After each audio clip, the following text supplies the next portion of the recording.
Have you ever been in someone else's house late at night when everything feels just slightly unfamiliar?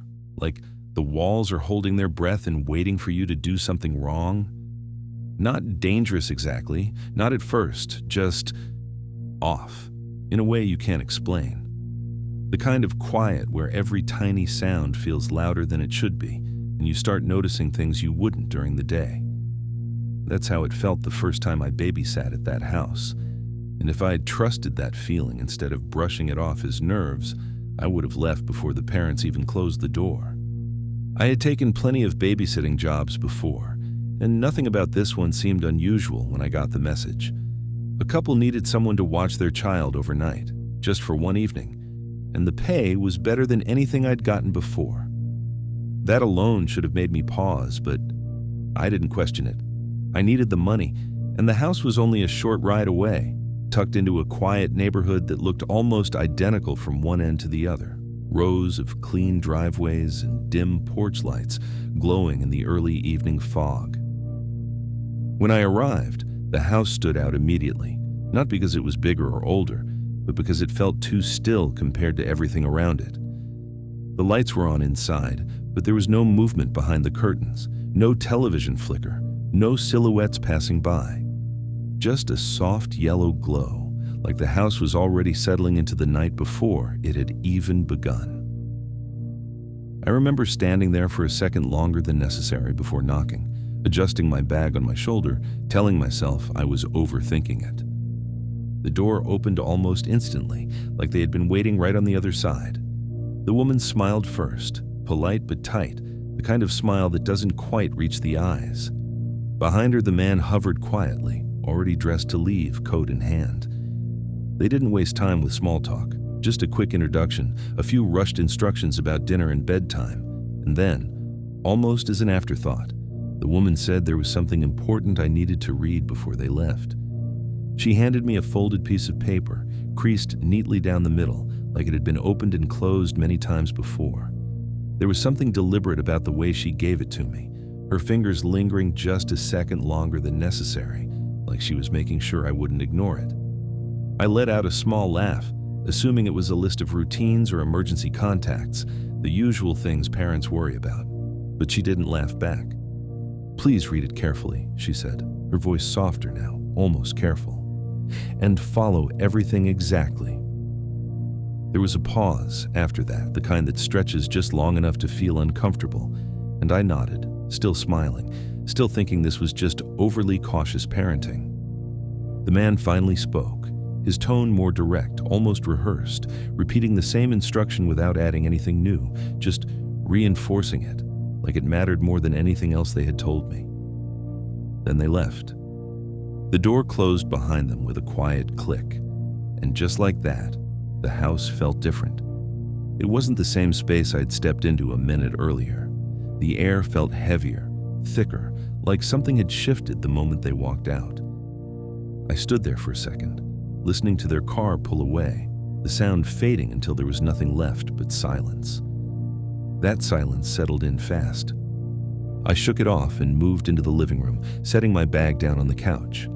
The place was neat, almost too neat, everything arranged perfectly, like it hadn't been lived in properly. No clutter, no stray items, just carefully placed furniture and decorations that looked more staged than natural. Even the toys in the corner were lined up instead of scattered, which felt strange for a house with a child. That's when I remembered the paper. I pulled it out and unfolded it, expecting a list of bedtime rules or maybe instructions about allergies or routines. Instead, I saw 3 short lines written in neat, steady handwriting, each one spaced out like it needed to be read on its own. "Don't enter the child's room after they sleep. If they call your name from inside, don't answer. If they appear behind you, don't turn." I stared at it longer than I should have, waiting for the rest of the instructions, something that would explain what I was reading. But there was nothing else. No context, no explanation, just those 3 lines. For a second, I actually thought it was some kind of joke, maybe an attempt at humor that didn't quite land, but the way they had handed it to me didn't feel like a joke at all. It felt serious. I let out a small breath and folded the paper again, slipping it into my pocket. There had to be a normal explanation. Maybe the kid had nightmares or sleepwalked or had some kind of condition where they imagined things at night. Parents come up with strange rules to manage that kind of stuff all the time. That had to be it. It made sense, at least enough for me to ignore the uneasiness creeping into the back of my mind. A soft sound from upstairs pulled my attention away from the paper. It wasn't loud, just the faint creak of a floorboard, or maybe the shift of weight in a bed, but it was enough to remind me I wasn't alone in the house. I glanced toward the staircase, the hallway light above casting a dim glow down the steps, just enough to see the outline of the railing disappearing into the darkness above. "Hello?" I called out instinctively, my voice echoing slightly in the quiet space. No answer came back. I hesitated for a moment before walking toward the stairs, telling myself this was part of the job. The parents had said the child would already be asleep, but maybe they had woken up, maybe they needed water or something simple. There was nothing unusual about that, nothing at all. The staircase creaked under my weight as I climbed, each step a little louder than the last, like the house was announcing my movement whether I wanted it to or not. The air felt cooler upstairs, the light dimmer, the hallway stretching longer than it had seemed from below. There were 3 doors at the end, one slightly open, the others closed. I knew without needing to be told which one was the child's room. The door was almost shut, just a thin line of darkness visible through the gap. No light inside, no movement, nothing to suggest anyone was awake. I stepped closer, careful, listening for any sound from within, but the silence was complete, almost unnatural in its stillness. For a moment, I considered opening the door just enough to check, just to make sure everything was fine. My hand even lifted slightly toward the handle. Then I remembered the first rule. Don't enter the child's room after they sleep. I hesitated, my fingers hovering just inches away, and for the first time, that uneasy feeling tightened into something sharper. It wasn't just nerves anymore. It was the realization that I had no idea why that rule existed, and more importantly, what would happen if I ignored it. I slowly lowered my hand. "Okay," I whispered to myself, forcing a small laugh that didn't sound convincing. No need to overthink it. I turned away from the door and walked back down the hallway, trying to shake off the tension building in my chest. The house was quiet again, just the faint hum of something electrical in the walls, steady and constant, like a low, distant vibration. Back in the living room, I sat down on the couch, pulling my phone out to distract myself. The screen lit up the space around me, a small bubble of normal in an otherwise unsettling atmosphere. I scrolled mindlessly, trying to settle into the routine of the night, reminding myself that this was just another babysitting job, nothing more. Minutes passed and maybe longer. The silence stretched on, uninterrupted, until I almost started to relax. And then I heard it. My name. Soft, clear, coming from upstairs. At first, I thought I imagined it, just my mind playing tricks after reading those rules, but then it came again, a little louder this time, unmistakable. My name, spoken in a child's voice from inside that room. Every part of me went still. The words on the paper flashed in my mind instantly, sharper now, heavier than before. If they call your name from inside, don't answer. I swallowed, my throat suddenly dry, my eyes fixed on the staircase as if I could see through the walls to the source of the voice. It didn't sound distressed, it didn't sound scared. It was calm, almost casual, like someone calling from another room without urgency. That made it worse, because there was no reason not to respond. And yet, I didn't. I sat there, frozen, listening, waiting, hoping it wouldn't come again, but deep down, I already knew. This was only the beginning. I don't know how long I sat there after hearing my name the second time, but it felt like the entire house had shifted its attention toward me, like it was waiting to see what I would do next. The silence that followed wasn't empty anymore. It felt full, like something was pressing in from all sides, holding its breath along with me. My phone screen dimmed in my hand, the light fading until the room was swallowed again by that same dull yellow glow from the lamps, and I realized I hadn't moved at all. The logical part of my mind tried to push through first, trying to make sense of what I had just heard. Kids wake up, they call for people, that's normal. Maybe the parents had forgotten to mention something. Maybe the child had a habit of calling out at night. Maybe they expected me to answer.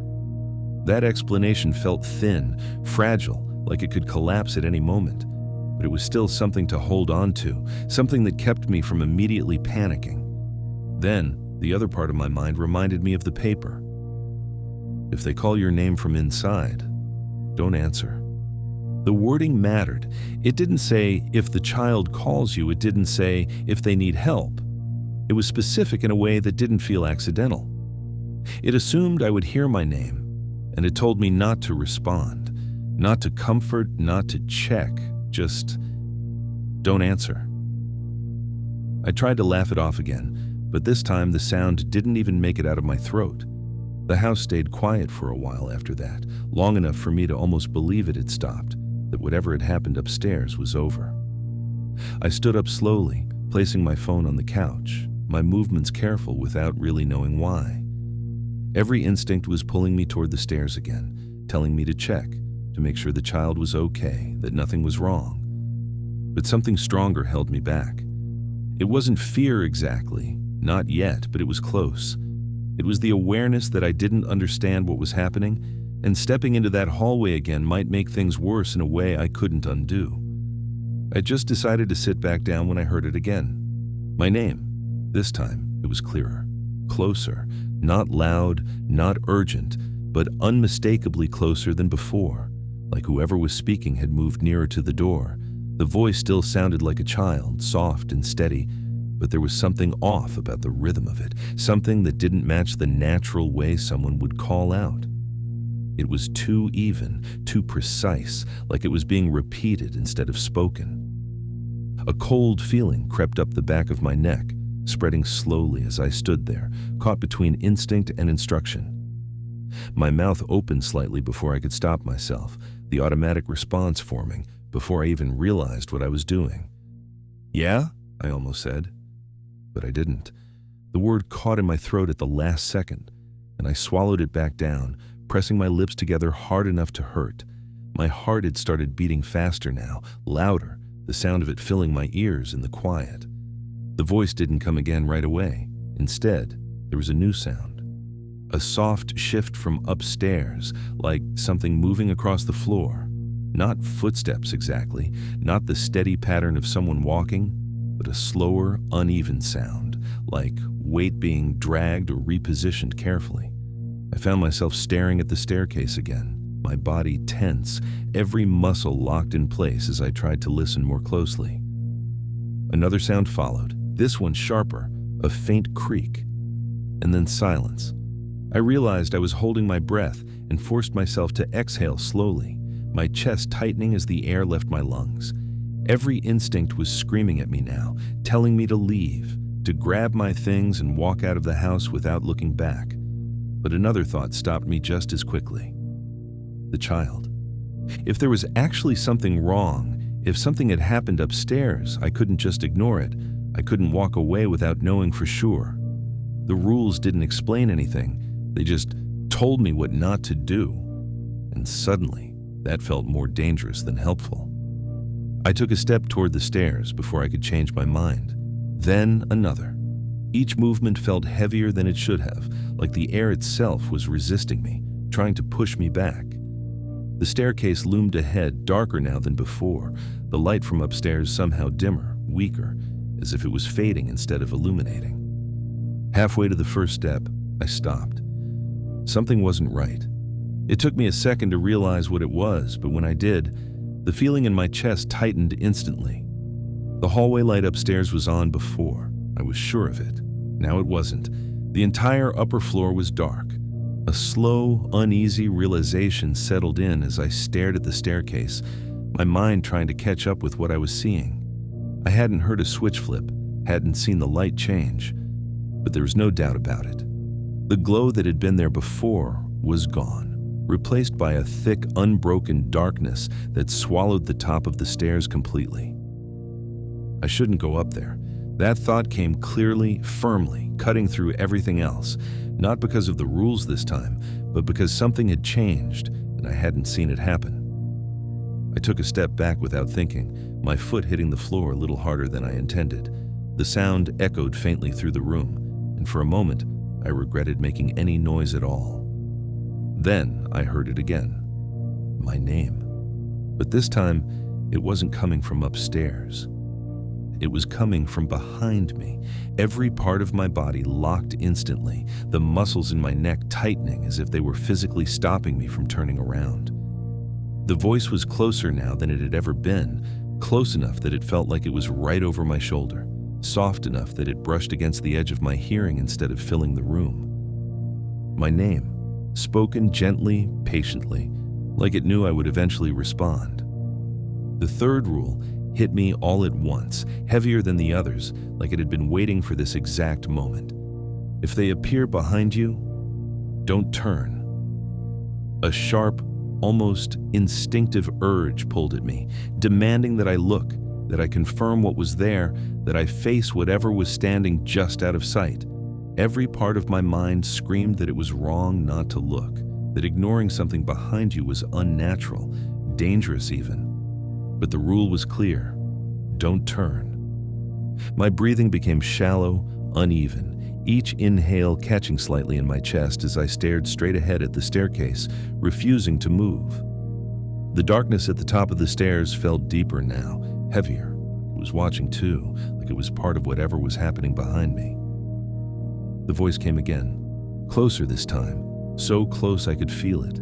My name, repeated softly, almost tender, like it was trying to comfort me instead of scare me. And then, I felt it.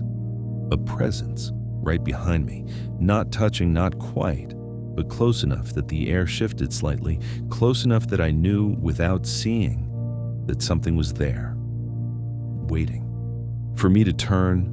I don't know how long I stood there like that, staring at the staircase, refusing to turn around while something breathed quietly behind me, but time stopped meaning anything. Every second stretched thin, fragile, like it might snap if I moved even slightly. My entire body ached from holding still, from resisting the overwhelming urge to look, to confirm, to know what was standing just out of sight. The silence around me wasn't empty anymore. It felt occupied. The voice didn't call my name again right away. Instead, it stayed close, hovering just behind my shoulder, as if it had already gotten what it wanted, my attention. I could feel it there, not touching, but present in a way that made the air feel heavier, colder. My skin prickled, every nerve aware of the space behind me, mapping something I refused to see. I tried to focus on anything else: the edge of the staircase, the faint outline of the railing, the dull reflection of light on the floor, anything that would keep my eyes forward and my mind anchored. Then I heard it move. A soft shift, barely a sound, like weight transferring slowly from one foot to another. It circled, not fully, but just enough that I could sense it changing position, testing me, waiting for a reaction. My breath hitched, and I had to bite the inside of my cheek to stop myself from turning instinctively. It knew. Somehow it knew exactly what I wanted to do, and it was waiting for me to break. The seconds dragged on, thick and suffocating, until something else cut through the tension. A faint sound from upstairs. It was subtle at first, almost lost beneath the pounding of my own heartbeat, but it grew clearer the more I listened. A soft creak, then another, followed by a slow, uneven rhythm that didn't match footsteps exactly, but wasn't random either. It was coming from the hallway above, from the direction of the child's room. For a moment, everything inside me froze again, because if something was upstairs, then what was behind me? The realization hit hard, sharp enough to make my vision blur slightly. The presence behind me hadn't moved away, hadn't disappeared. It was still there, steady, patient, as if it had no intention of leaving. But there was also something upstairs, moving. That didn't make sense. It couldn't make sense. There was only supposed to be one child in the house. The sound above continued, slow and deliberate, like something pacing in a confined space, back and forth, back and forth.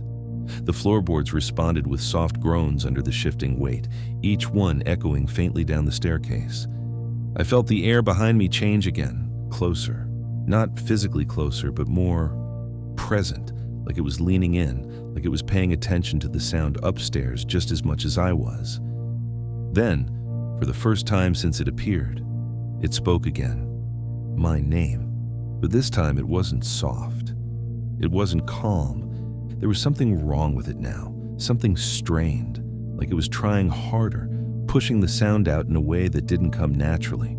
The tone had shifted just enough to make my stomach drop, just enough to break whatever illusion of normalcy it had been holding on to. And without thinking, I reacted, not by turning, but by speaking. What do you want? The words left my mouth before I could stop them, quiet but clear, the question hanging in the air like something fragile and irreversible. The moment I said it, I knew I had made a mistake. The house went completely silent. Not the quiet I had been hearing all night, not the tense stillness that carried subtle sounds beneath it. This was different. This was absolute.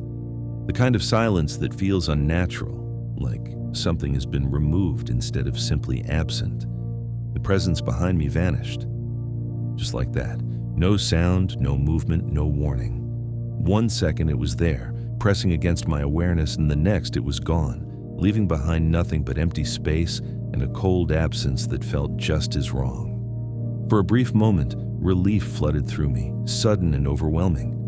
My shoulders dropped, my breath escaping in a shaky exhale as the tension released all at once. And then, something upstairs laughed. It was quiet, too quiet, but unmistakable. A child's laugh, soft and uneven, drifting down from the darkness above. Every bit of relief disappeared instantly. Because I had broken the rule. If they call your name from inside, don't answer. I had answered. The sound above shifted again, faster now, no longer slow and pacing. It moved with purpose, crossing the hallway in a way that felt direct, intentional. I could hear it clearly now, the weight, the rhythm, the urgency behind it. It was coming toward the stairs. Panic surged through me, sharp and immediate, and this time I didn't hesitate. I grabbed my bag from the couch, my hands shaking as I fumbled with the strap, my eyes locked on the staircase as the sound grew louder. Step, step, step, it was descending. I backed away slowly at first, my body refusing to fully turn until the last possible moment, as if some part of me still feared what might be behind me. But the instinct to escape overpowered everything else, and I finally turned toward the front door, my movements quick and uneven. The sound behind me changed again. Not upstairs anymore, closer, much closer. I didn't look back. I couldn't. The third rule still echoed in my mind, louder now than ever. If they appear behind you, don't turn. I reached the door, my fingers slipping slightly as I grabbed the handle, twisting it harder than necessary. It didn't open immediately, and for a split second, pure terror shot through me, but then it gave. The lock releasing with a sharp click that felt louder than anything else that night.